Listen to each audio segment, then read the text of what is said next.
Hi viewers, అందరికీ నమస్తే friends. New Zealand versus Bangladesh మధ్య పాకిస్తాన్ మధ్య మ్యాచ్లో జరిగినటువంటి మ్యాచ్లో ఫకర్ జమాన్కి ఇంజురీ అయిన విషయం మనందరికీ తెలిసిందే కదా. సో ఆయన మొత్తానికి టోర్నమెంట్ మొత్తానికి రోల్డ్ అవుట్ అయితే అయిపోయాడు.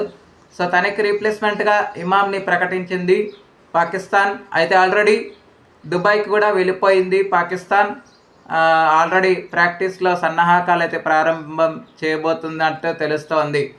సో మరి ఈ చేంజ్తో పాకిస్తాన్ ఎలాంటి వ్యూహాలకు పదును పెడుతుంది అనేది కూడా చూడాల్సిన అంశం ఎంతైనా ఉంది.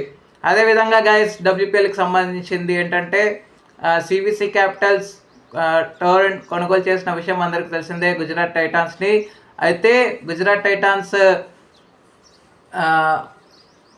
మేనేజ్మెంట్ కూడా మారబోతున్నట్టు తెలుస్తోంది. మొత్తానికి 5,600 crores పెట్టి కొనుగోలు చేసిన విషయం కూడా మనందరికీ తెలిసిందే.